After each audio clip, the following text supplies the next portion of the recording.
നല്ലൊരു എമൗണ്ട് ഇവിടെ മുടക്കിയിട്ടാണ് നമ്മൾ ഈ റിസോർട്ടിൽ സ്റ്റേ ചെയ്യുന്നത് കേട്ടോ. അപ്പോൾ പോകുന്നതിന് മുമ്പ് എനിക്കത് മാക്സിമം എക്സ്പ്ലോർ ചെയ്യണം, മുതലാക്കണം.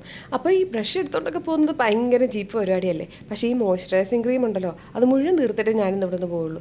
പക്ഷേ ഈ ബ്രഷ് ഇവിടെ വെച്ചിട്ട് പോയാൽ അവർ വീണ്ടും അതിന് ചൂടുവെള്ളത്തിൽ കഴുകി അടുത്ത ഗസ്റ്റ് വരുമ്പോൾ കൊടുത്താലോ?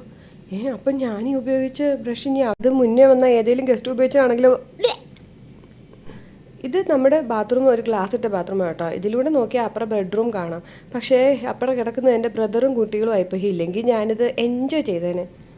വന്ന് കുറച്ച് നേരം കഴിഞ്ഞപ്പോൾ തന്നെ ഞങ്ങൾ വൃത്തിയായിട്ട് കിടന്ന ആ റൂമിന് നല്ല അലങ്കോല പരിപാടികളൊക്കെ ചെയ്ത് വെച്ചിട്ടുണ്ട്. ഞങ്ങൾ എന്തെന്ന് വെച്ചാൽ എവിടെയെങ്കിലും പോയി കഴിഞ്ഞാൽ ആ സ്ഥലം ഞങ്ങളുടെ സ്വന്തം വീട് പോലെ ഞങ്ങൾ കാണും.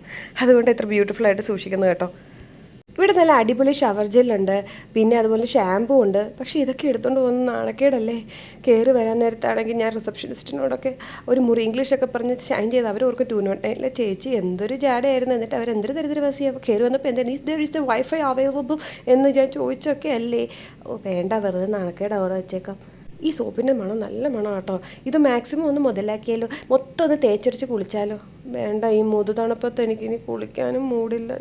അപ്പോൾ അതും അങ്ങനെ പോയി ഞാൻ എന്തോ ചെയ്യും.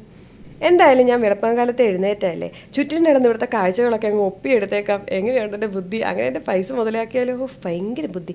അങ്ങനെ ഇറങ്ങി നടക്കുമ്പോഴാണ് പെട്ടെന്ന് എൻ്റെ കണ്ണൊരു കാഴ്ചയിലേക്ക് അങ്ങ് ഉടക്കിയത്. ഞാൻ തേടി നടന്ന ആ സാധനം എനിക്ക് ഇവിടുന്ന് പൊക്കിക്കൊണ്ടുപോകാൻ പറ്റുന്നൊരു അടിപൊളി സാധനം.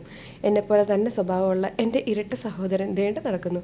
ഇവനെ അടിച്ചുകൊണ്ട് പോയാലോ, അതാകുമ്പോൾ ആരും ചോദിക്കാനും പറയാനും ഇല്ല, നാണക്കേടും ഇല്ല. ഒരു പുണ്യപ്രവൃത്തിയാവും, എനിക്ക് പറ്റിയ ഒരു കൂട്ടും. കുരങ്ങിച്ചേട്ടാ അവൻ്റെ കയ്യിലിരിപ്പൊക്കെ കണ്ടപ്പോൾ എനിക്ക് തോന്നി ഇതാണ് പണിക്കരി പറഞ്ഞ എൻ്റെ ലക്ഷണമൊത്ത കൂട്ടുകാരൻ ആയിരിക്കും എൻ്റെ അതേ സ്വഭാവം.